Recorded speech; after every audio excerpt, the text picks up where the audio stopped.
Bienvenue à la porte du centre prophétique pour les nations. L'objectif que le Seigneur nous a donné, c'est que tu puisses chercher ardemment la présence du Saint-Esprit là où tu es, que le feu de Dieu puisse se répandre abondamment sur ta vie et que la grâce de Dieu puisse se manifester. Les multitudes ne rassasieront jamais ton âme, mais la présence de Dieu fera de toi l'homme ou la femme le plus heureux de la terre. Alors cherche avec nous sa présence, cherche avec nous ardemment le Saint-Esprit, et alors tu verras combien le feu de Dieu descendra sur toi. La mort est un fléau qui attaque l'homme depuis la chute de l'homme. Nous pouvons voir que depuis que Dieu a créé le ciel et la terre, qu'il a mis Adam et Ève sur la terre, et que Adam et Ève ont désobéi, la mort a commencé à attaquer. Et la mort attaque encore aujourd'hui. Et aujourd'hui, on peut se poser la question, mais comment être vainqueur sur la mort? Alors, la Bible nous donne des clés. Alors, j'aimerais vraiment vous encourager à écouter ce message, à être encouragé et à entrer dans une nouvelle dimension et vaincre la mort. Parce que Jésus nous a donné cette autorité de vaincre la mort. Il l'a vaincu à la croix de Golgotha. Il a vaincu la puissance de la mort et il nous a donné cette victoire. Alors mes amis, j'aimerais vraiment vous encourager à écouter cette vidéo, à la partager et à apprendre à aller plus loin dans l'autorité et la puissance que Dieu vous a donnée. God bless you. Bonne écoute. Mettez des likes et partagez. Bye bye. Vous pouvez vous asseoir.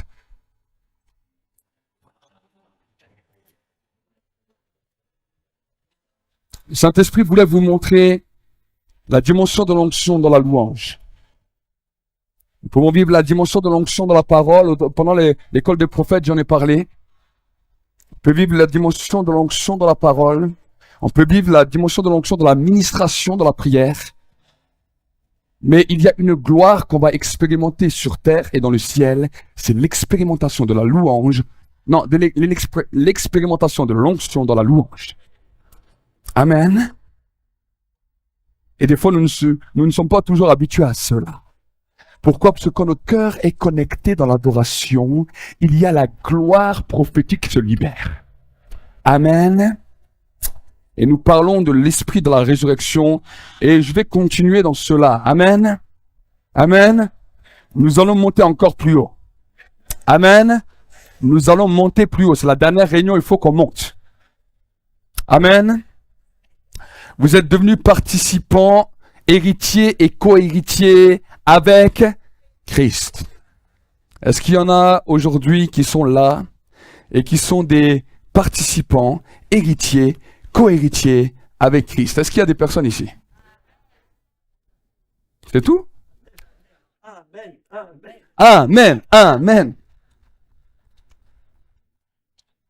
Bonjour mes très chers amis téléspectateurs du monde entier qui nous regardez. Nous voulons vous bénir aussi. Amen. On vit des moments glorieux, mais cette onction va passer à travers les ondes. Le Saint-Esprit n'a pas de limite. Soyez bénis. Amen. Amen. Nous allons commencer. Est-ce que vous êtes dans la joie? Enfin, nous allons continuer. On a déjà commencé depuis un petit moment. Mais nous, on commence toujours. Amen. On est toujours à l'alpha. On est toujours au commencement. Je bénis Dieu pour le message que nous venons d'entendre. C'est un message extraordinaire. Amen. J'espère que ce message vous a fait du bien. Moi, il m'a bien boosté.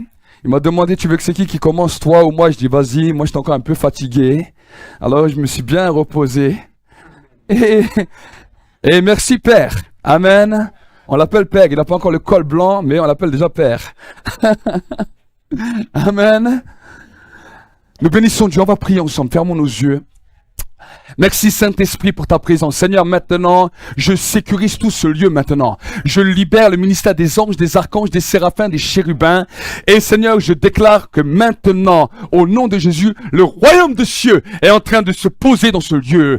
Que Seigneur, ce royaume, qui n'est pas fait simplement de main d'homme ou de discours persuasifs, devienne une atmosphère de puissance, une atmosphère de gloire, une atmosphère d'autorité, une atmosphère dans laquelle tu peux régner. Nous ne voulons pas nous-mêmes régner, nous voulons te voir régner. Nous voulons te voir régner au milieu de nous et nous voulons libérer dans ce lieu le trône de Jésus-Christ.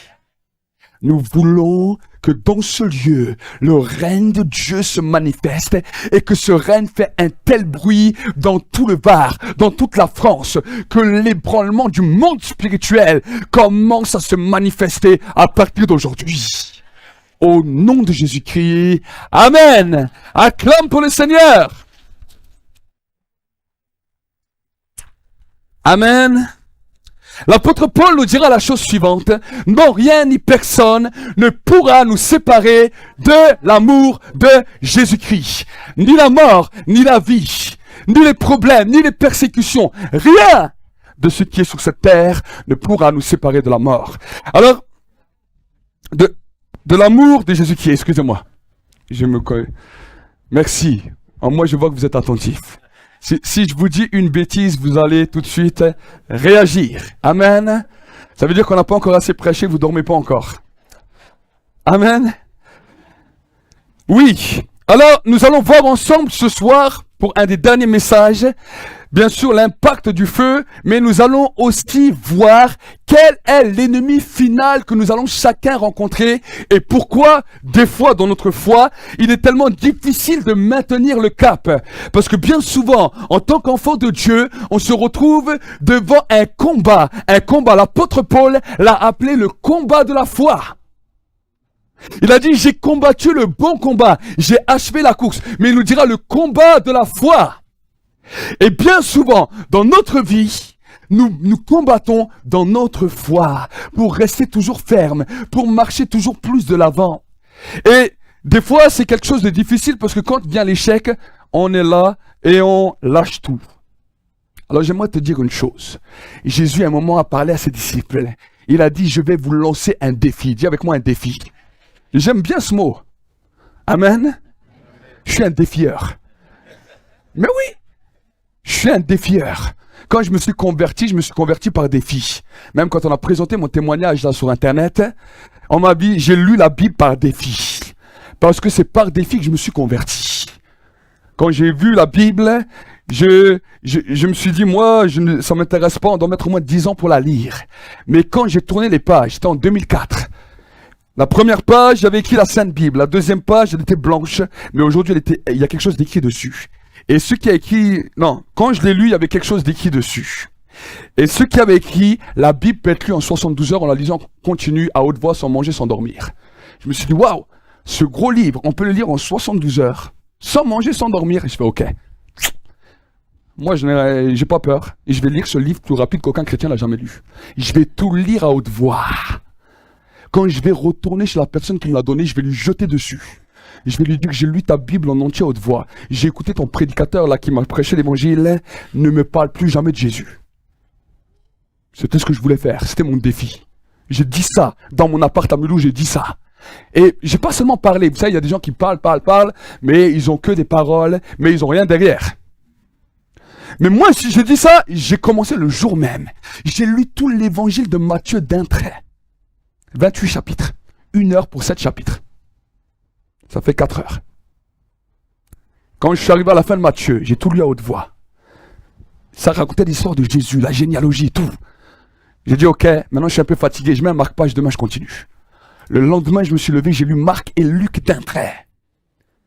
Quand je suis arrivé à la fin de Luc, sans m'arrêter, je me suis dit, waouh, si toute la Bible c'est comme ça, j'ai lu la Bible, pourquoi ils ont fait et pourquoi ils ont écrit 3 mêmes histoires? Ils auraient pu faire un livre, ça aurait fait les 3, c'est la même chose. Mais oui, il y a Matthieu, Marc et Luc. Et chacun, il met un petit peu son avantage quand il écrit. Je dis bon, on verra demain. Le 3e jour, j'ai lu Jean et Actes des Apôtres. Quand j'arrive dans le livre de l'Acte des Apôtres, on nous parle de la Pentecôte. Le jour où les compagnons de Jésus sont venus dans la chambre haute pour aller prier le jour de la Pentecôte, le jour de Shavuot. Qu'est-ce que c'est Shavuot? Vous savez, chez le peuple juif, ils avaient une fête qu'on appelait Shavuot. Et pourquoi ils ont instauré cette fête? Parce que quand Moïse était sur la montagne, quand il a ramené les lois en bas, ou là où il y avait le peuple s'était fait un veau d'or. Et quand le peuple a fait le veau d'or, Moïse a pris la parole et il a brisé la parole. Et ce jour-là, 3000 personnes ont été coupés.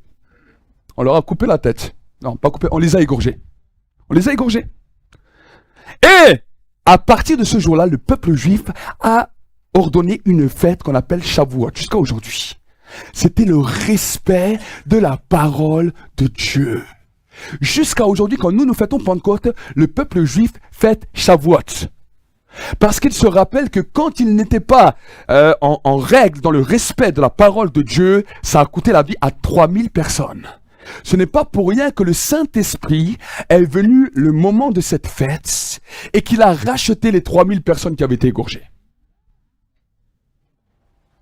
Est-ce que vous comprenez? Et je suis en train de lire cette histoire. Voici que Shavuot est là. Les compagnons de Jésus montent dans la chambre haute. Et ils commencent à prier comme tous les jours. Depuis plus de 40 jours, ils étaient avec Jésus. Et après les 10 autres jours, quand Jésus est monté au ciel, voici qu'ils se rassemblaient tous les jours et ils priaient. Ils ne savaient pas ce qui allait se passer. Jésus leur a dit, ne quittez pas Jérusalem avant d'avoir reçu l'Esprit. Ne restez à Jérusalem jusqu'à ce que le Saint-Esprit fasse de vous des témoins. Et ce jour-là, extraordinairement, un vent est venu. Ça a fait trembler toute la chambre haute. Et des flammes de feu se sont posées sur chacune des têtes. Et ils ont commencé à parler en d'autres langues. Et ils furent remplis du Saint-Esprit. Quand je suis en train de dire cette histoire, waouh! Tout d'un coup, quelque chose se passe.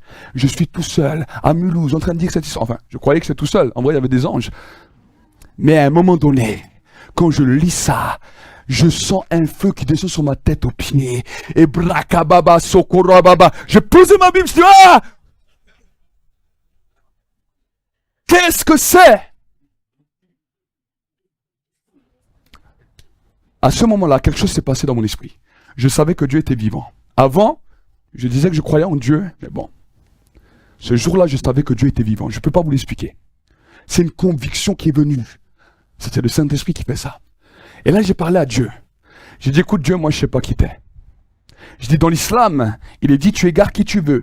Tu amènes à toi qui tu veux. Moi, je n'ai pas envie d'être un égaré. Je dis, aujourd'hui, je viens de lire la Bible des chrétiens. L'expérience que les disciples de Jésus ont vécue, j'ai vécu la même. Je dis, peut-être demain, je vais lire le livre de Bouddha, de Krishna, je ne sais pas quel autre homme. Je vais vivre la même expérience. Alors je dis, je parle à toi, le Dieu qui a fait le ciel et la terre. Que tu sois le Dieu de Mohammed, le Dieu de Marie, le Dieu de Bouddha, le Dieu de Jésus, le Dieu de Krishna, le Dieu de je ne sais pas qui. Je ne veux pas que c'est un homme qui me le dise. Je ne veux pas commencer à chercher à comprendre. Je veux que c'est toi qui me le révèles. Mais pour que je suis sûr que c'est toi qui me le révèles, je veux être sûr. Je veux que tu fasses puissance 1000 comme jamais t'as fait un homme et que je décolle pas de mon lit. Je dis, mais sache une chose. Si pendant toute cette vie que je suis sur cette terre, tu m'as jamais montré quelle est la vraie vérité, le jour où j'arrive au paradis devant toi, tu pourras jamais dire que je t'ai jamais cherché.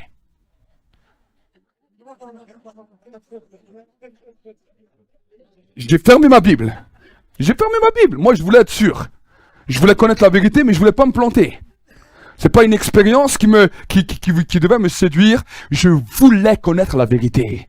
La vérité vous affranchira et la vérité vous rendra réellement libre. J'ai fermé ma Bible. Quand j'ai fermé ma Bible, j'ai dit Dieu me répondra par l'islam. J'ai dit ça. Je suis allé dormir, il n'y a rien qui s'est passé. Le lendemain, je me suis levé. Je suis sorti dehors, je suis rentré chez moi. J'ai regardé la télé, il n'y avait rien d'intéressant, je coupais la télé, j'ai mis un peu de musique et je me suis endormi.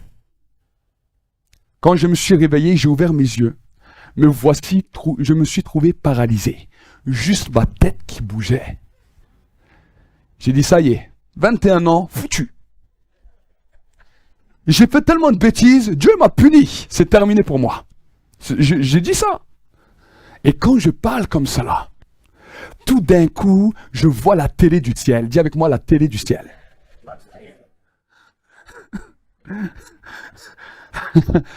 Mais donc, si on là, il va bouger partout. Hein.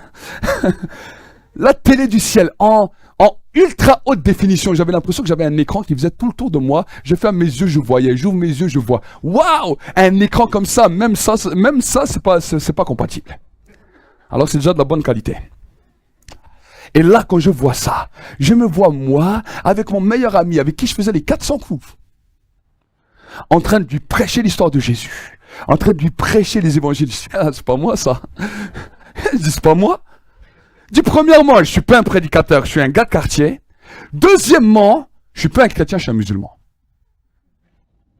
J'ai dit, je refuse ça. J'ai dit, je refuse. La vision, je voyais, je fermais les yeux, je dis, je refuse. Jusqu'au moment, dis avec moi, jusqu'au moment où la voix de Dieu audible m'a parlé. Il m'a dit, sans Jésus, tu ne peux être sauvé. Quand la voix a fini de me parler, la vision a disparu. Une paix est descendue sur moi. Je me suis levé. Je croyais que ça a duré 10 minutes. J'ai regardé ce moment de 4 heures. J'ai posé ma main sur ma tête. J'ai fait, waouh! Tu lis la Bible, il se passe des choses de fou. J'étais choqué. J'ai dit, waouh, tu lis la Bible. Alors, j'ai dit, vous savez, c'était quoi ma prière de conversion? J'ai dit, ok, si Jésus c'est la vérité, ben je vais suivre Jésus. Je suis Jésus. C'est comme ça que je me suis converti. Je suis Jésus. J'ai dit oui pour le suivre. C'est ça la présentation de l'évangile. La présentation de l'évangile, c'est pas adhérer à une église. La présentation de l'évangile, c'est pas, oh non, tu fais une petite cérémonie juste de baptême pour être sauvé. C'est pas ça. C'est suivre Jésus. Et des fois, dans la présentation de l'évangile, on présente mal. Les gens, ils croient que non, parce qu'on devient chrétien, on n'a plus jamais aucun problème, c'est bon, c'est fini. Et ensuite, quand ils ont les problèmes, ils disent, ah non, mais c'est ça le christianisme, j'en veux pas. Non, on t'a pas dit que tu n'auras plus jamais de problème. Au contraire, c'est le commencement de tous les problèmes.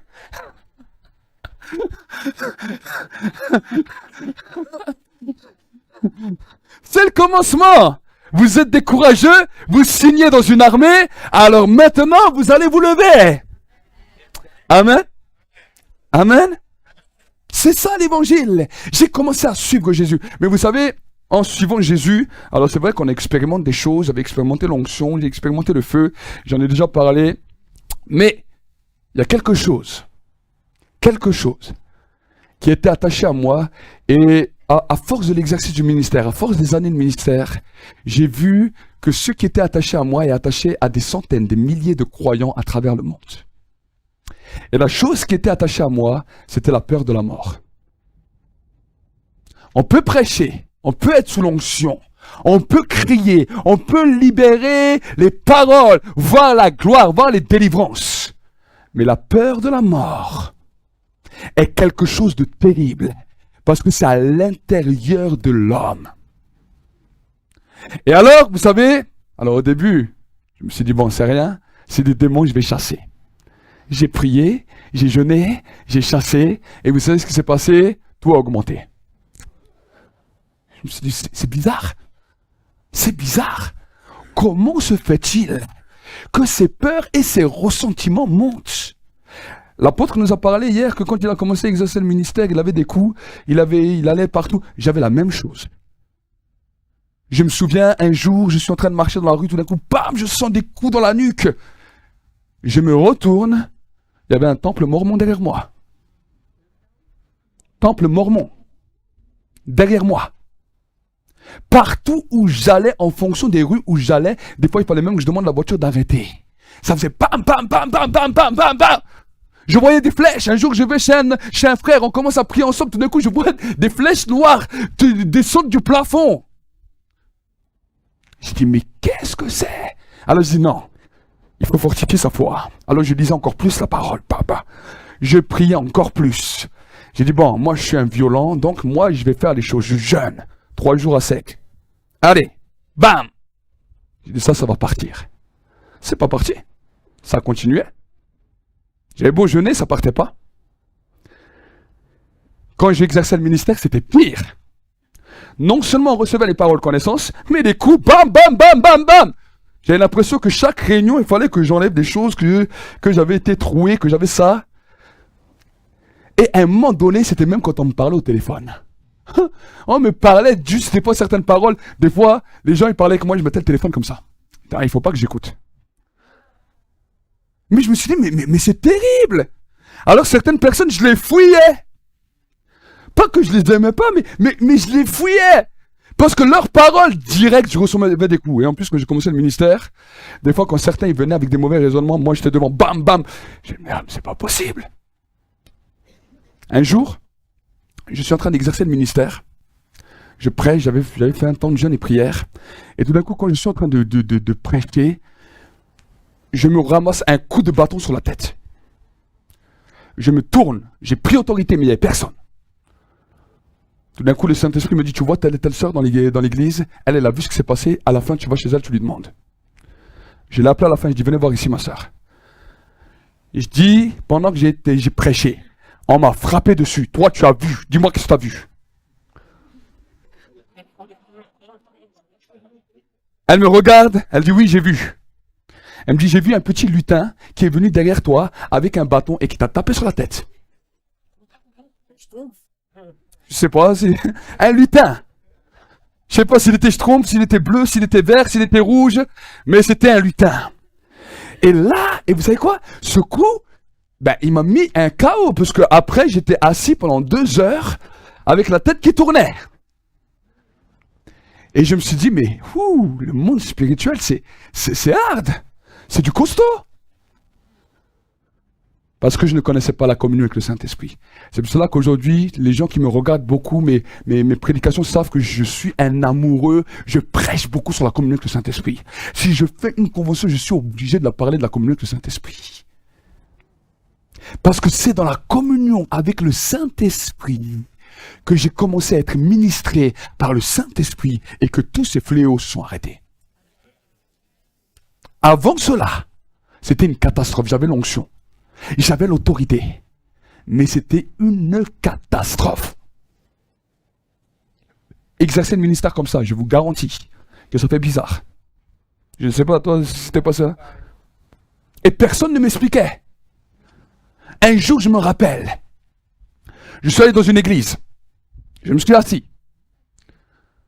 Tout d'un coup, je vois toutes les femmes belles. Vous êtes toutes belles, mes sœurs. Mais, excusez-moi de dire ça. Mais j'ai vu toutes les femmes. Je sais pas, j'ai commencé. J'ai dit, mais je suis fou. Je ferme les yeux. Même non. Les plus anciennes. Les plus anciennes.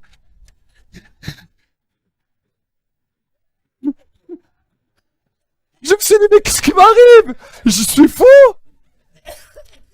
J'étais allé voir mon pasteur à l'époque. Je dis, écoute, j'ai un problème. Dès que j'ouvre mes yeux, je vois une femme, je vois déformée. Il a dit, ok, je vais prier pour toi, mets-toi à genoux, je vais prier pour toi. Au moment où il veut poser ses mains sur ma tête, il fait, aïe! Il enlève ses mains et il saigne. Une aiguille l'a piqué direct. Quand il a vu ça, il a posé ses mains, il a prié, et après, ça s'est enlevé. Le jour de mon baptême, quand on m'a baptisé, j'étais les pieds dans l'eau. On m'a pas encore plongé. Tout d'un coup, une main m'a chopé le pied. Le pasteur qui était à côté, qui me baptisait, a vu ça. Il a écrasé. La main, elle a lâché. Et après, il m'a baptisé. On ne joue pas avec le monde spirituel. On ne rigole pas avec le monde spirituel. Le monde spirituel est réel. Et si vous n'avez pas le Saint-Esprit, j'aimerais vous dire que vous allez morfler. Ah oui? Vous voulez partir en guerre sans le général des générales, vous allez morfler. C'est pour cela que tous ceux qui sont contre la communion avec le Saint-Esprit, alors faites votre évangile. C'est un évangile que je ne connais pas. Ne m'intéresse pas cet évangile. Je n'ai pas été converti par un homme. Je n'ai pas été converti par une doctrine d'homme. Celui qui a touché ma vie s'appelle le Saint-Esprit. C'est en lisant son histoire dans le livre des Actes des Apôtres que j'ai commencé à être bouleversé. Et c'est à partir de ce moment-là que ma vie a été transformée. Alors ne me parlez pas d'un autre évangile en dehors du Saint-Esprit. Ça ne m'intéresse pas. C'est des histoires pour les enfants. Ah oui. Jésus est venu pour que vous puissiez recevoir le Saint-Esprit. L'esprit de la résurrection et de la vie. L'esprit qui n'a pas laissé Jésus dans la tombe, mais qui l'a ramené de la mort à la vie.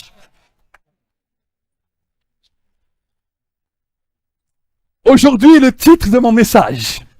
Ah. Est-ce que vous voulez savoir? Est-ce que vous avez une idée? Non? Non, j'ai prêché ça hier. Non, j'ai prêché, non. Dieu mange-moi. Dis avec moi, Dieu mange-moi. On va parler de la nourriture de Dieu, de la nourriture de Satan, de la nourriture des hommes. Oui? Vous êtes chaud? Vous êtes prêts? Sur le starting block? Ok, bon, on y va. On va commencer d'abord ensemble à lire dans le livre de la Genèse. Je connais quelqu'un qui aime les épinards. Hein. J'ai les oreilles baladeuses. Amen. Nous allons lire ensemble. C'est comme ça, c'est un peu difficile, mais bon. Voilà. Juste pour un temps et après tu pourras la remettre. On va faire travailler Tony. Amen. Amen.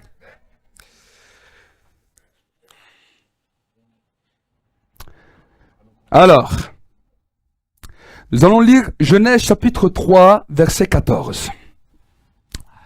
La Bible nous dira la chose suivante, l'Éternel Dieu dit au serpent, puisque tu as fait cela, tu seras maudit entre tout le bétail et entre tous les animaux des champs.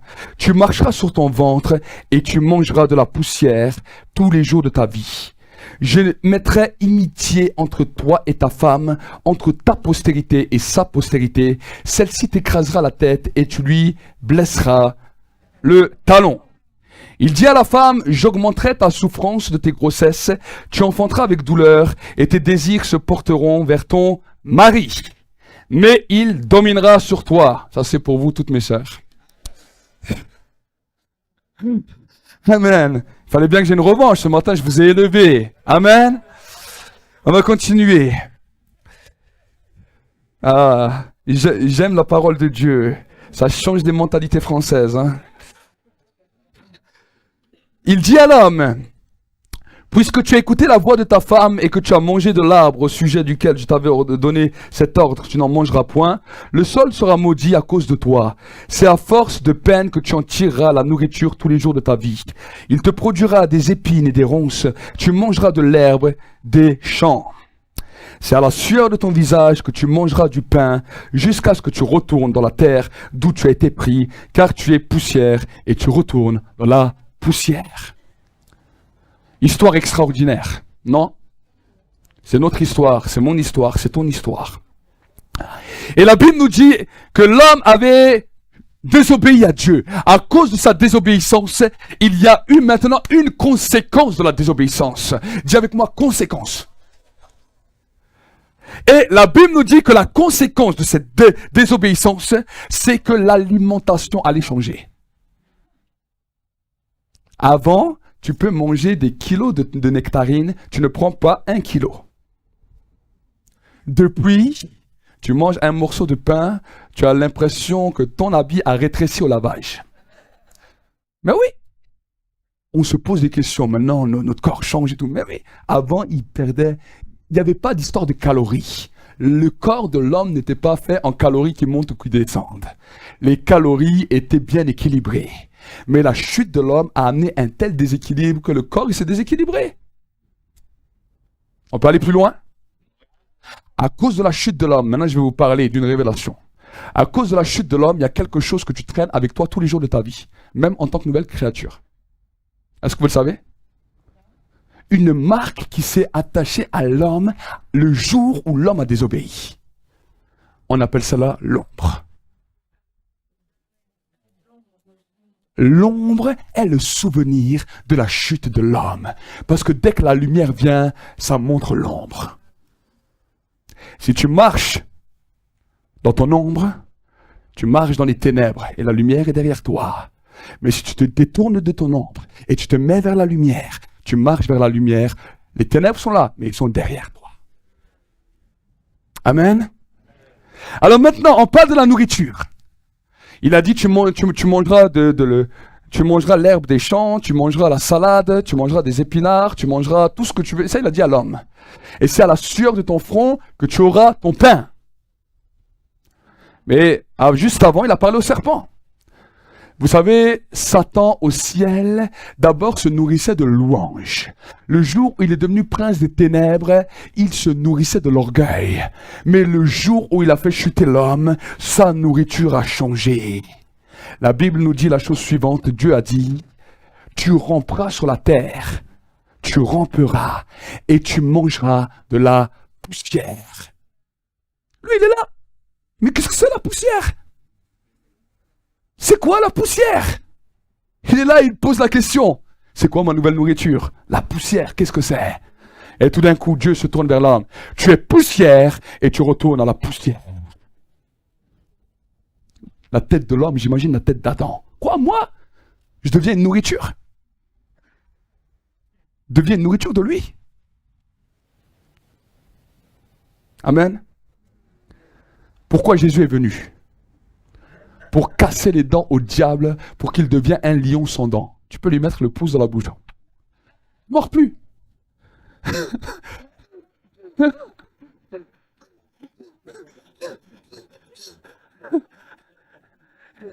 Il est venu, il lui a cassé ses dents, il lui a cassé sa mâchoire. Il n'a plus de mâchoire. Il parlait déjà mal avant. Alors normal qu'il a le cerveau détraqué. Mais oui. Mais maintenant, nous allons voir que Dieu, à travers la chute de l'homme, a trouvé une nouvelle nourriture. Amen.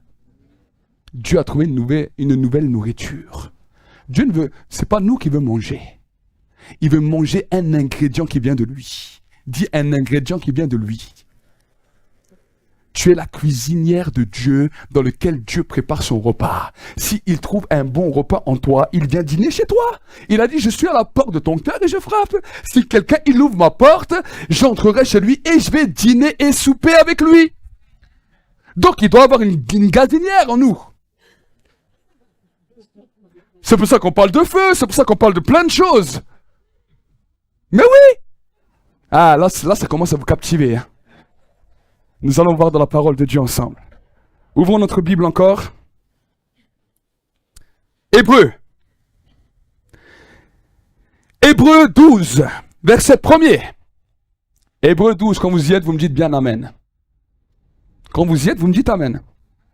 Je vais calculer le temps que vous vous mettez à chercher. Amen, Amen, Amen. Page 919. Allez, Hébreux chapitre 12, verset 1er. La Bible nous dit, nous donc aussi, puisque nous sommes environnés d'une si grande nuée de témoins, rejetons tout fardeau et le péché qui nous enveloppe si facilement et courons avec persévérance dans la carrière qui nous est ouverte avec les regards sur Jésus, le chef et le consommateur de la foi qui a souffert la croix, méprisé l'ignominie. Il est l'auteur et le consommateur de notre foi. Si Dieu permet de te donner la foi sur la terre, et si que la foi commence à vivre en toi, c'est pour que Dieu puisse se nourrir de la foi qu'il a mis en toi. Et s'il ne trouve pas la foi en toi, alors il n'a rien à manger. Et quand quelqu'un n'a rien à manger, il se met à crier. La foi, c'est pas pour toi. La foi, c'est pour Dieu. Oh non, moi je suis quelqu'un de humble. Je ne demande pas des grandes choses. J'ai une toute petite foi. Mais il y a quelqu'un qui a faim. Dieu le Père au ciel a faim. Il dit, si mon jeu se retire de la foi, mon âme ne prendra point plaisir en lui. Il a faim. Il est assis. Il a dit, je vais aller dîner chez quelqu'un ce soir. Est-ce qu'il y a une gazinière qui est allumée ce soir? Est-ce que ta gazinière est ouverte? Est-ce que la foi est au rendez-vous? Parce que la foi, c'est l'aliment que tu sers à Dieu. Voilà pourquoi ta foi doit être parfaite. Et voilà pourquoi quand l'incrédulité vient, tu as intérêt d'enlever ces saletés là dans le plat, parce que lui, il ne mange pas n'importe quoi. Il ne mange pas les calories de McDonald's.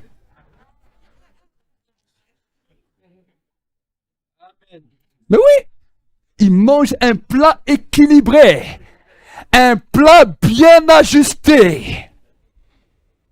Désolé, c'est ma manière de prêcher. Peut-être ça vous choque, moi je prêche comme ça. Amen. C'est ma manière. J'ai pas fini, hein.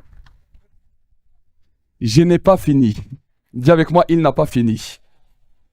Je fais que commencer. Amen. Amen. Mais là, on commence, parce que ça va rejoindre ce que l'apôtre a parlé avant. Mais on met juste déjà le décor pour que vous puissiez comprendre. Il y a des aliments qui sont là, dans lesquels nous devons comprendre qui mange quoi. Quand vous arrivez dans une maison avec des enfants, on vous dit voilà la table des enfants, voilà ce que les enfants mangent, voilà ce que les adultes mangent, voilà ce que les enfants boivent, voici ce que les adultes boivent. Jésus a dit, je suis à la porte des cœurs et je frappe. Si quelqu'un entend ma voix, ouvre la porte, j'entrerai chez lui et je souperai avec lui. Il vient habiter chez toi. Il vient pour souper chez toi. Mais non seulement il vient pas seul, il vient avec le Fils et il vient avec le Saint-Esprit. Et chacun de ces trois ont besoin de manger quelque chose en toi. Le Père a besoin de manger la foi. Le Fils a besoin de manger la louange. Parce que la Bible nous dit que à lui soit la gloire pour le siècle des siècles et pour l'éternité dans le nom de Jésus. Et le Saint-Esprit a besoin de ton amour, de ta compréhension. Eh oui, les gens c'est « Oh, personne ne me comprend. Oh. » Le Saint-Esprit veut que tu puisses rentrer dans sa compréhension. Faute de connaissance, mon peuple périt.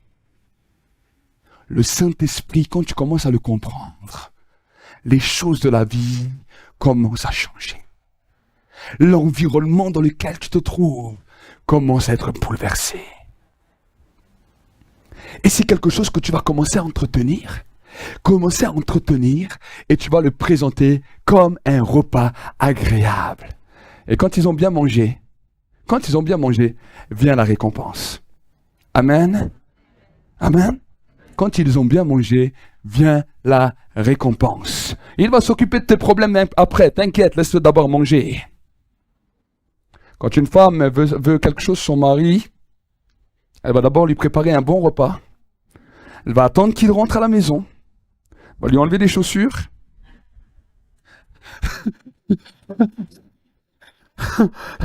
Elle va l'asseoir. Mon chéri, ne fais rien, assis-toi. Je fais rêver tout le monde. Mange. Et quand tu as bien mangé, va prendre une bonne douche. Et quand tu arrives, tu es bien posé sur le canapé, elle vient te demander, voilà, j'ai besoin de ça. Pas de problème, je te donne tout ce que tu veux. Pas de problème. Mais Dieu, c'est comme ça. Nous voulons d'abord, quand il n'a même pas franchi le seuil de notre porte, on ne lui a rien offert à manger, on ne lui a rien donné, et on lui dit, Seigneur, fais ça. Mais vous êtes malade. Moi, si je viens chez toi, je suis devant la porte de ta maison, je suis même pas rentré chez toi, tu m'as même pas offert un verre d'eau, et tu me dis, ouais, fais ça, je suis malade, reste chez toi alors. Reste chez toi. Je dis, tu m'intéresses même pas. Mais nous faisons comme ça avec Dieu. Et après, on se demande pourquoi nos vies de prière sont stériles. On se demande pourquoi nos exaucements sont stériles et pourquoi notre vie spirituelle ne dépasse pas le plafond. Parce que nous ne comprenons pas et nous ne connaissons pas Dieu. La Bible nous dira dans le livre de Psaumes, ceux qui connaîtront leur Dieu seront puissants. Dis avec moi, puissant. Puissant. Encore une fois, vas-y, dis. Continue.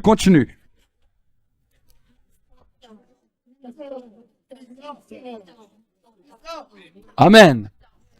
Vous imaginez ce que vous avez dit? Puissant. Maintenant, regarde ta vie. Regarde à l'intérieur de toi. Mets ce mot à côté de toi. Est-ce que ce mot veut dire quelque chose parce que tu le vis? Ou est-ce que ce mot n'est qu'un mot? Ferme tes yeux, regarde. Ferme les yeux pendant 2 minutes. Regarde. Si c'est pas ton cas, tu peux te mettre à genoux là maintenant. Je vais continuer après le message, mais tu peux te mettre à genoux et tu dis, Seigneur, ce mot ne veut rien dire, change-moi. Ah oui, n'ayez pas peur. Nous sommes dans la liberté. La dimension apostolique et prophétique, c'est ça, c'est la liberté. Si c'est ton cas, n'aie pas peur de te mettre à genoux maintenant. Ça veut dire que le Saint-Esprit est en train de te parler maintenant. Maintenant, voilà, il y en a déjà quelques-uns là qui commencent déjà à se mettre à genoux. Plusieurs commencent à se mettre à genoux. Regardez, regarde l'apôtre. Plusieurs se mettent à genoux. Ça, c'est la conviction de l'Esprit. On laisse le Saint-Esprit agir.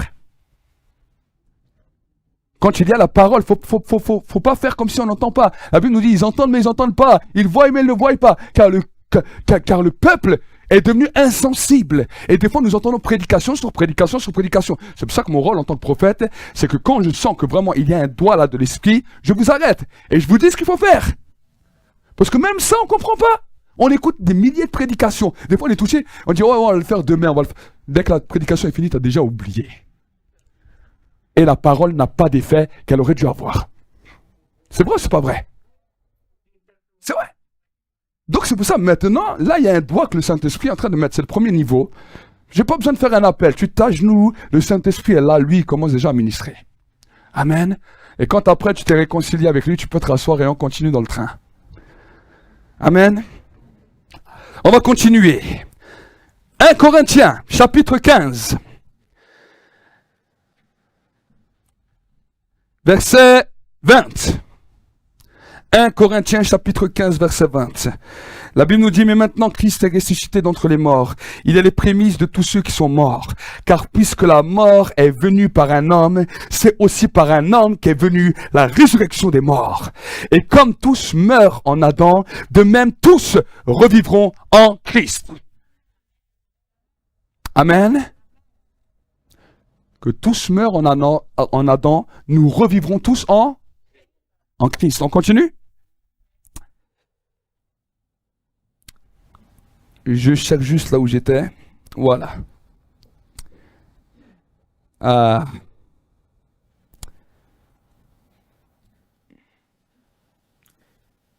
Voilà. Revivrons en Christ. Mais chacun en son rang. Dis avec moi, en son rang. Vous imaginez qu'il y a des rangs? C'est pour ça que j'ai dit mon général. Hein? Il y a des rangs. On rang par 2, on rang par 4, on rang par 6, par 10, par... Il y a des rangs. Amen. Ensuite, il dit, Christ comme prémisse, puis ceux qui appartiennent à Christ lors de son avènement. Ensuite viendra la fin, quand il remettra le royaume à celui qui est Dieu le Père, après avoir détruit toute domination, toute autorité et toute puissance. Car il faut qu'il règne jusqu'à ce qu'il a mis tous ses ennemis sous les pieds. Le dernier ennemi qui sera détruit, c'est la mort. C'est bon, on peut l'enlever. Merci frère. Amen. Maintenant on commence. Amen. Le dernier ennemi qui sera détruit, c'est la mort. J'aimerais rentrer dans la profondeur maintenant du message au niveau de la mort. Parce que la mort est quelque chose de terrible. La peur de la mort est terrible. Et même si on est chrétien, on a beau se voiler la face, bon nombre de chrétiens n'ont pas encore franchi ce cap de la peur de la mort. Jésus a dit à Pierre, le séjour des morts ne prévaudront pas contre vous. Les portes du séjour des morts, ils ne prévaudront pas contre vous. On nous parle de plusieurs portes. J'ai pas le temps ce soir de développer cela, mais en vrai, dans le monde spirituel, il y a 12 portes qu'on appelle les 12 mois, dans lesquels les puissances des ténèbres planifient toutes sortes de choses chaque mois de l'année. Je vous donne juste quelques exemples. C'est pour cela qu'au mois de mars, il y a souvent eu les guerres au mois de mars, parce que le mois de mars est un mois propice au printemps et propice à la découverte de la guerre. C'est là où il y a une porte dans le monde spirituel qu'on appelle la porte de la guerre. C'est pour cela que même quand il y avait le confinement, le président Emmanuel Macron est venu au mois de mars et il a dit c'est la guerre, c'est la guerre, c'est la guerre. Il y a des choses qui se passent dans le spirituel qu'on est totalement ignorant et qu'on ne sait pas. Mais c'est terrible parce que chaque mois de l'année, il y a des portes qui sont là et qui sont venues pour nous réclamer. Ces portes s'appellent les portes du séjour des morts. C'est terrible. Et nous, on comprend pas, on sait pas ce qui se passe. Jésus a dit, ces portes ne prévaudront pas sur vous, ne vous arrêteront pas, mais vous serez plus que vainqueurs sur ces portes. Amen. L'ennemi de la mort est terrible, mais j'aimerais vous dire que l'esprit de vie est plus puissant que la mort.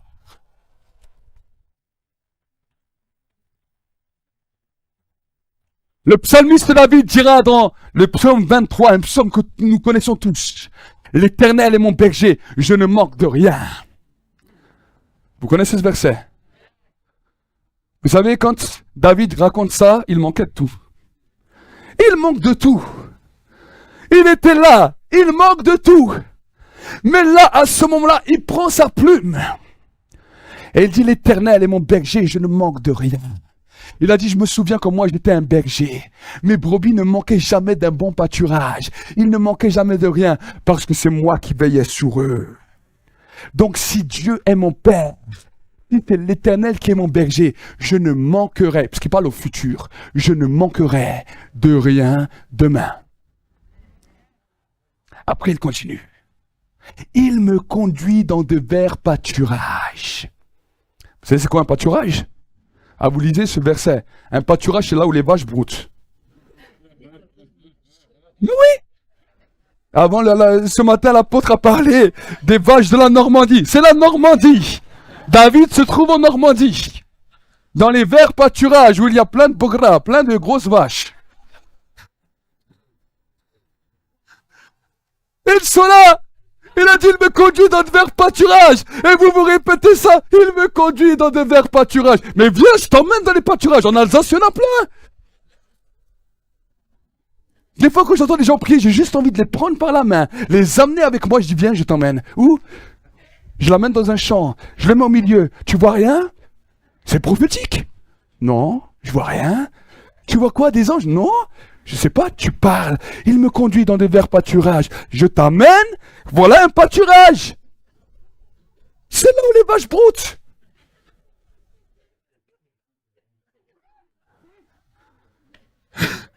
Il me conduit. On va continuer.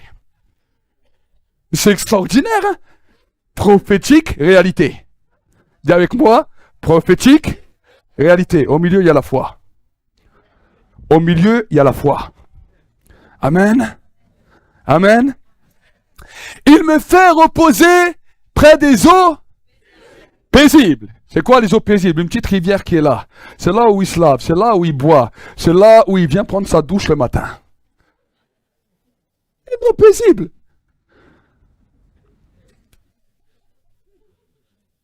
Et nous on répète ça bêtement. Il me fait reposer dans des eaux paisibles. Oh, tous les jours, je récite le psaume 23. Oh, que c'est beau, mais tu comprends rien. Tu récites quelque chose, tu comprends rien. Va plutôt prier. Je sais pas, je comprends pas. Si tu comprends pas ce que tu racontes, tais-toi. Après, tu te demandes pourquoi on t'enlève ta maison. David, il n'avait rien. Il n'avait rien. Toi, t'as une maison. Tu dis, oh Seigneur, tu me diriges vers des eaux paisibles. Tout d'un coup, ton loyer, il augmente. Mais qu'est-ce qui s'est passé? C'est toi. Non, mais on comprend pas les choses. C'est bien de le lire, mais il faut bien mettre les choses quand tu as vraiment besoin. Si tu es à la rue, si tu es un SDF, tu prends ce verset, je dis Amen. Si tu as une maison, tu habites dans un lit bien douillet, je suis désolé, tu ne dors pas sur une... comment qu'on appelle ça? Une prairie verte. Donc tu peux pas dire ça. Il me dirige vers des eaux paisibles. Mais ensuite il continue. Et quand il est là, il voyait que tout ce qu'il était en train de vivre était en train d'irriter son âme. Vous savez, des fois, les situations difficiles, ça irrite l'âme. Ça nous rend amers à l'intérieur de nous-mêmes. Ça nous fait mal. Ça nous détruit. Et là, quand il a commencé à entrer dans cette dimension où il a transposé la réalité qu'il vivait avec la dimension prophétique et la foi, il dit, il restaure mon âme. Et ensuite, il continuera. Vous connaissez la suite? Alors, allez. Quand je marche dans la vallée de l'ombre de la mort, je ne crains aucun mal. Vas-y, on reste là, on reste là. Quand je marche dans la vallée de l'ombre de la mort, je ne crains aucun mal. Qui a déjà répété ce verset? Combien ont déjà dit ce verset? Alors, pourquoi vous venez casser la tête à l'apôtre? Pourquoi vous venez lui casser la tête? Priez pour mes problèmes. Tu marches dans la vallée de l'ombre de la mort, tu ne crains aucun mal. T'as un problème, tu pleures. Tu n'es même pas dans la vallée de l'ombre de la mort. Tu n'es même pas arrivé ici. Et tu pleures déjà. Mais mon gars, non. Mais oui, vous n'êtes pas arrivé à la vallée de l'ombre de la mort. Vous savez, la vallée de l'ombre de la mort, c'est juste avant de quitter la terre. Game ouvert. Game ouvert. Game over. Je voulais voir si vous savez bien l'anglais.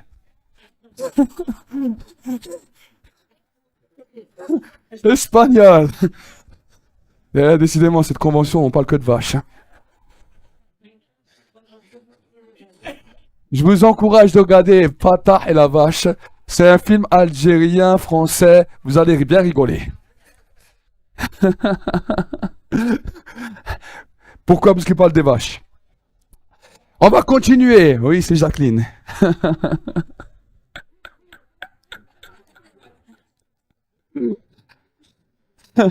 On voit. Amen. Hein? Eh ben, avec votre âge, avec la bonne mémoire que vous avez, vous allez bientôt être une grande prédicatrice. Parce que tout ce que je raconte, vous pouvez le répéter la prochaine fois.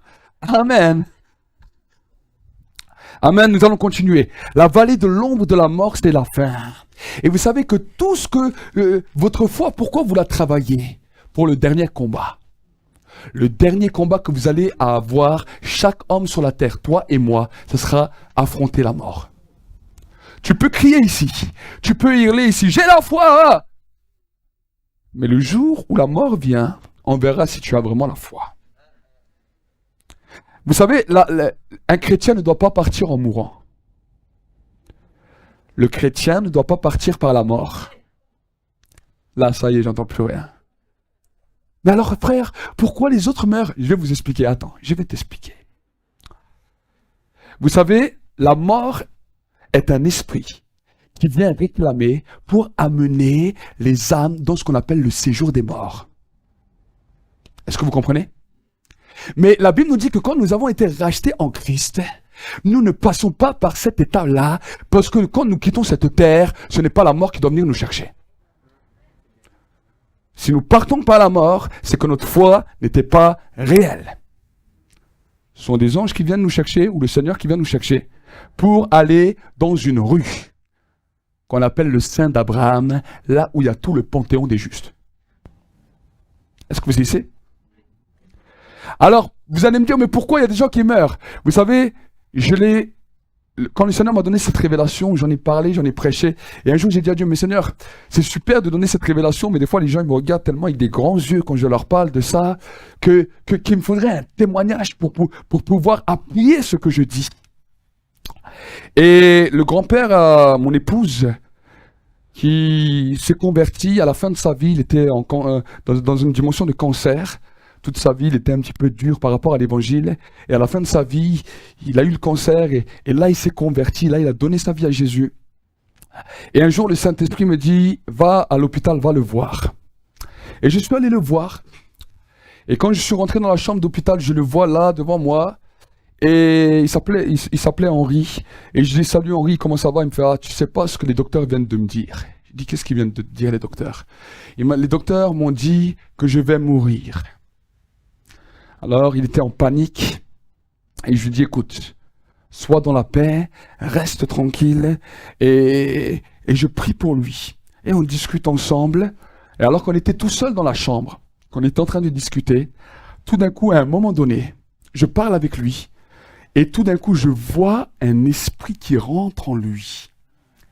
Comme un gros serpent, comme un gros, je ne sais pas moi comment expliquer ça, qui rentre et ça faisait le corps.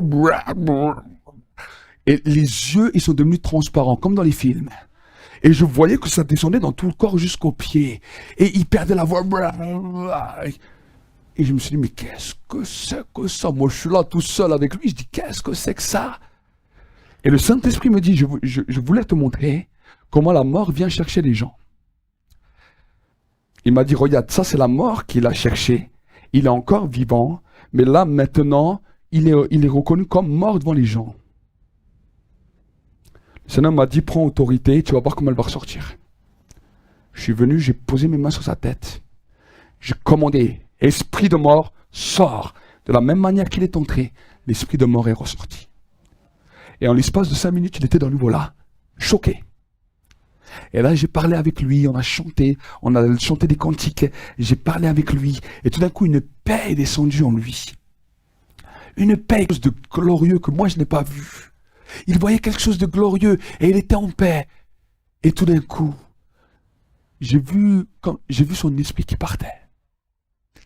Et le Saint-Esprit m'a dit, maintenant il est parti. Mais regarde, son corps respire toujours. Il m'a dit, regarde, je suis resté là 40 minutes. Le corps continue à respirer. Il était déjà parti depuis longtemps. Je lui faisais comme ça, il avait les yeux ouverts en paix. Mais le corps continue à respirer. Et quand le docteur est arrivé, j'ai dit au docteur, écoutez, il est parti. Il me dit, mais non, regardez, il respire encore. Il dit, moi je vous dis qu'il est parti. Au moment où le docteur a fait ça, pour essayer de lui dire, Henri, le corps s'est figé. Et il est devenu comme s'il était mort depuis 40 minutes. Le Seigneur m'a dit, voilà comment un enfant de Dieu doit partir. Son esprit peut partir. Ce n'est pas la mort qui emmène son esprit. Son corps continue à respirer. Mais quand après son corps s'arrête, lui, il est déjà parti depuis longtemps. C'est ça que Jésus a dit, le séjour des morts ne prévaudront pas contre vous. Voilà pourquoi c'est important. Acclame pour le Seigneur.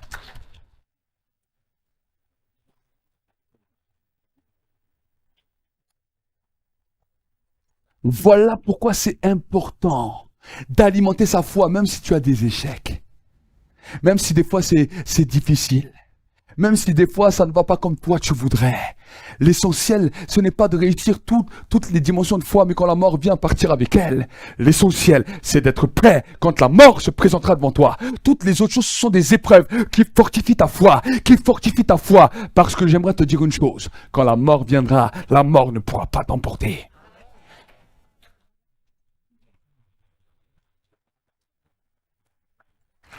Comment on peut dire que Jésus a vaincu la mort? Jésus était sur la croix agonisant. Le sang était en train de couler. La couronne d'épines était là. Le sang était en train de gicler. La mort est venue. Mais la mort ne pouvait pas le retenir. Parce que quand le corps est arrivé à une douleur extrême, avant que la mort vienne, Jésus a dit, Père! Je remets mon esprit entre tes mains. À ce moment-là, il expira. Il expira. Et la mort qui voulait l'attraper ne l'a pas eu. La mort qui voulait l'attraper ne l'a pas eu. La mort a dit, mais où est Jésus? Où est Jésus? Où est Jésus? On a mis son corps en terre. Où est Jésus? La mort est retournée au séjour des morts. Il y a quelque chose que je n'ai pas compris. Elle a convoqué tous ses agents secrets. Qu'est-ce qui s'est passé? On l'a amené à l'agonie. On l'a amené pour essayer de le détruire au plus haut niveau. Où est cet esprit? Parce qu'on nous parle du Saint-Esprit. Et on nous parle de l'Esprit de Jésus. L'Esprit de Jésus, c'était Jésus, chair en homme. Le jour de la conversion, nous recevons l'Esprit de Jésus et ensuite le Saint-Esprit vient remplir l'Esprit de Jésus en nous. C'est ce qu'on appelle l'Esprit cloné. Ben oui, j'ai fait des messages comme ça. L'Esprit cloné. Le premier qui a inventé le clone, c'est Jésus. Son esprit... L'Esprit de Jésus, il a commencé à le donner à tous ceux qui se convertissent et à tous ceux qui l'acceptent comme Seigneur et Sauveur. C'est ça.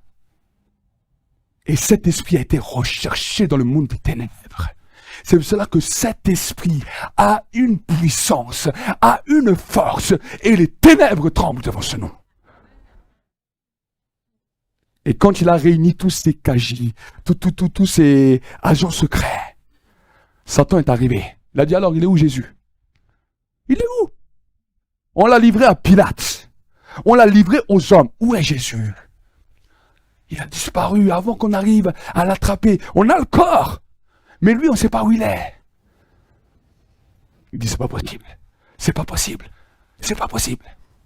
Et à ce moment-là, quand il dit ça, ah, le roi des rois arrive. Il lui écrase la tête. Et lui dit, qui me cherche? Je suis là. Ils tombent tous par terre. La mort tombe par terre. Wow. Jésus dit, tu as voulu attraper tous les hommes, mais je t'ai vaincu.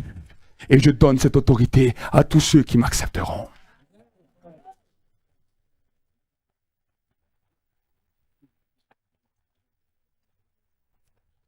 On ne joue pas. L'évangile, c'est ça. C'est ça l'évangile qu'on prêche. C'est pas un jeu. Tu as reçu une autorité. Tu as reçu un nom au-dessus de tous les noms. Un nom qui a détruit la puissance de la mort. La mort ne peut nous retenir. Et vous savez pourquoi je vous dis cela? Parce que au début, quand j'avais peur de la mort et que quand j'ai commencé à me demander comment ça se fait que cette peur était là, quand j'ai commencé à découvrir la dimension avec le Saint-Esprit, je me suis retrouvé un jour devant la mort. Et là, à ce moment-là, à cause du Saint-Esprit, j'étais en paix. Je savais que la mort ne me faisait pas peur et que la mort ne peut pas m'emporter. La mort ne peut pas me tuer sur terre. Parce que quand je partirai, c'est au moment où Dieu l'aura décidé, quand mon esprit ira direct à lui.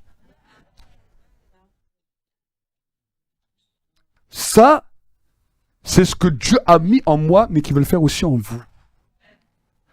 Et comment il peut le faire en vous? Si vous commencez à passer du temps avec le Saint-Esprit et vous dites, et vous reconnaissez, Seigneur, c'est vrai, je reconnais, j'ai peur de la mort. Maintenant, donne-moi la vainqueur sur la mort. Aujourd'hui, il y a une vérité qui est libérée dans ta vie. La Bible nous dit, la vérité vous affranchira et la vérité vous rendra réellement libre. Vous savez, c'est pour cela que pendant la louange, à un moment, je suis passé, mais il y a des moments où on libère l'onction fortement. Et des fois, pendant la louange, on libère tout doucement l'onction. Ça libère une paix. Ça libère quelque chose de fort, parce que c'est ça qui va vous aider face à la mort. C'est ça qui va vous aider face à la mort. Parce que la mort pourra venir, tu pourras la regarder en face. Tu dis, tu ne m'emporteras pas. Et la mort utilise la maladie. La mort utilise toutes sortes de choses. Mais l'esprit de vie qui est en nous a la capacité non seulement de détruire la maladie, mais de détruire la peur profonde que tu avais à l'intérieur de ta vie, qu'on appelle la peur de la mort. Et quand ça, c'est détruit, à ce moment-là, tu deviens un enfant de Dieu accompli. Dis avec moi, accompli. Est-ce que ça veut dire que tu es arrivé au summum? Non, mais tu es arrivé au commencement. Amen. Tu es arrivé au commencement, parce que tu sais qu'à partir de ce moment-là, non, rien ne me séparera de l'amour de Jésus, ni la mort, ni la vie, ni les persécutions, ni les dominations, ni les choses présentes, ni les choses à venir, ni toutes les puissances. Non, rien ne me séparera de Jésus. Et là, tout d'un coup, il y a une paix qui vient, une assurance qui vient, peu importe les problèmes de la vie. Je sais que j'ai gagné la victoire. L'apôtre Paul, avant d'être décapité, pouvait dire que j'ai combattu le bon combat de la foi. J'ai achevé ma course. Pierre, non, Étienne, alors qu'on allait le lapider, il dira tout d'un coup son esprit s'ouvre. Il dit, je vois le Père à sa droite et je vois le Fils. Seigneur, pardonne-leur car ils ne savent ce qu'ils font. Son esprit est parti, son corps continue à respirer. Les autres l'ont lapidé, ils croyaient qu'ils l'ont tué. Mais la mort ne l'a pas chopé.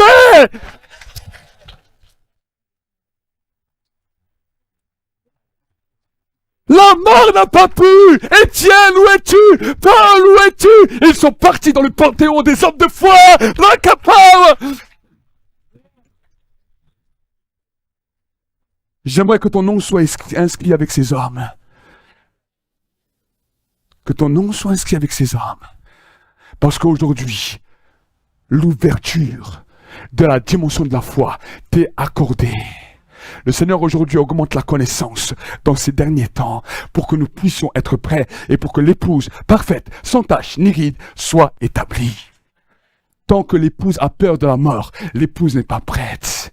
Une épouse ne se soucie pas de la mort, l'épouse se soucie du mariage. Amen. Alors maintenant, nous allons lancer un appel. Nous allons lancer un appel. Si on peut mettre la musique. Nous allons lancer un appel à tout homme, toute femme qui, dans ce message, a senti dans son cœur, j'ai peur de la mort.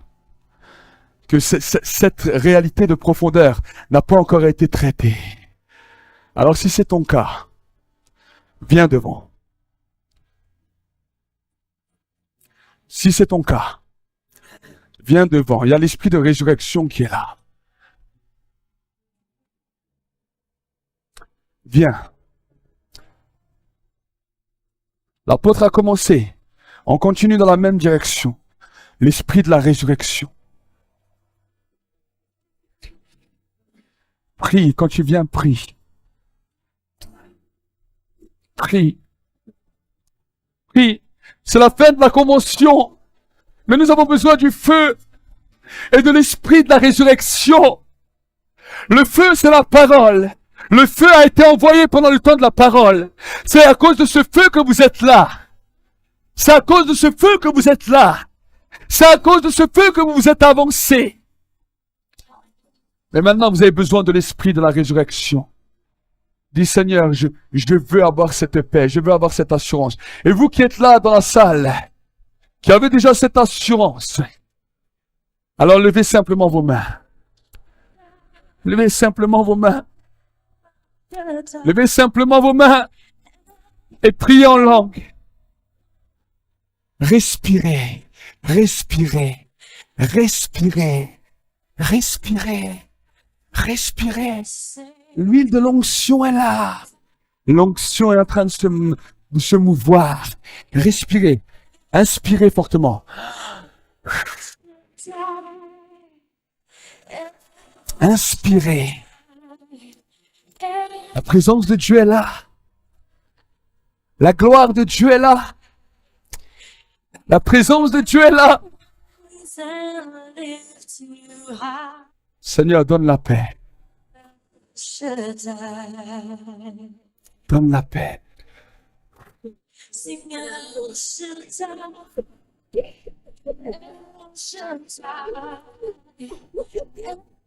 Donne la paix. N'aie pas peur. N'aie pas peur. Seigneur te dit, ma fille, n'aie pas peur. Ce message t'a parlé.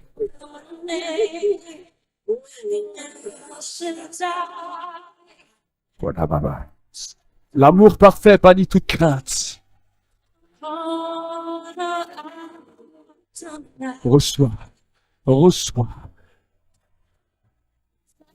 Saint-Esprit.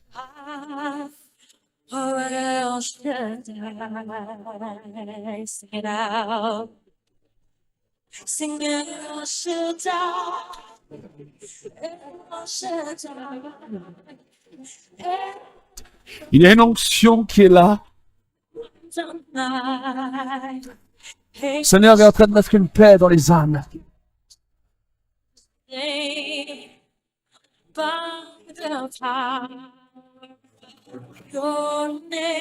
Une paix.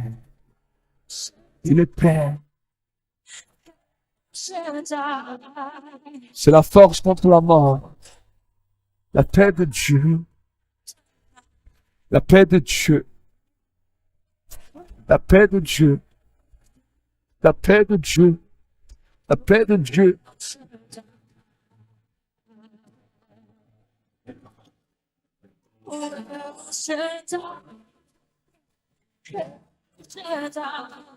Tu as besoin d'amour, sœur.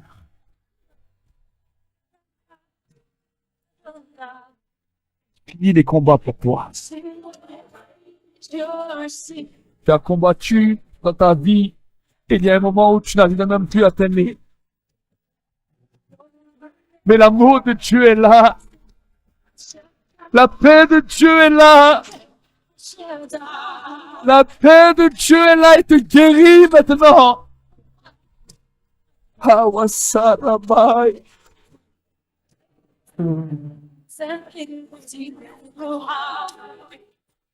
Rakamamama. Reçois.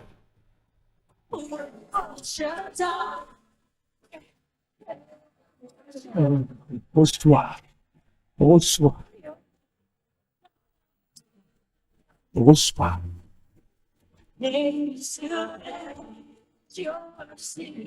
Reçois. Reçois. Papa, sotola mama.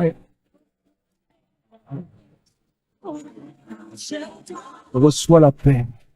Cette paix que tu as toujours voulu. Cette paix que tu as toujours recherchée. Que la gloire maintenant remplit ta vie.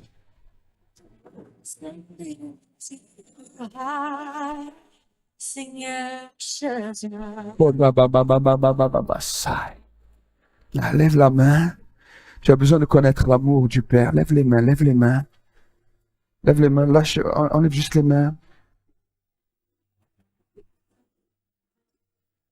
Reçois. Reçois.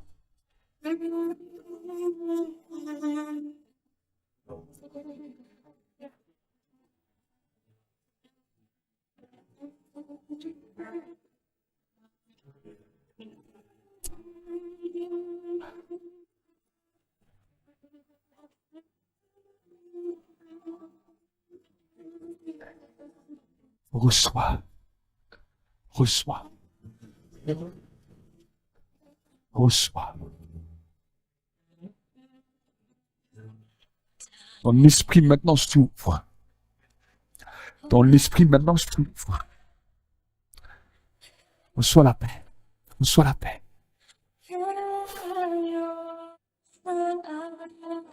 Reçois.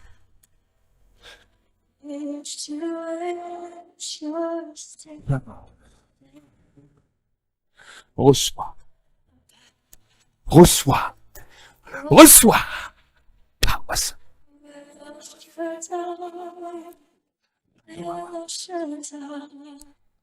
Rakaba. Lolalai. Donne la paix. Donne la paix. Donne la paix. Donne la paix.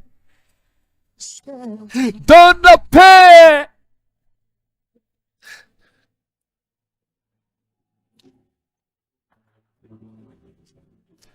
Donne la paix.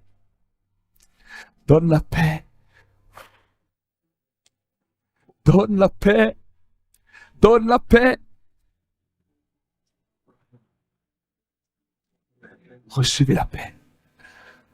Reçois, reçois, reçois.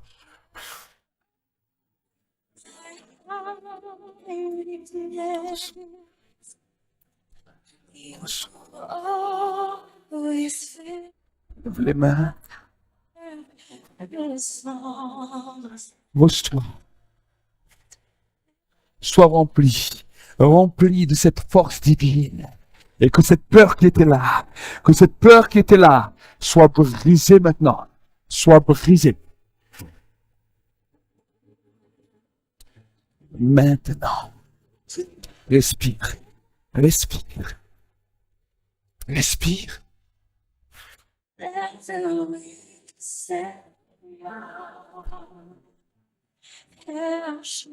L'onction est là. L'onction est en train de te oindre. L'onction.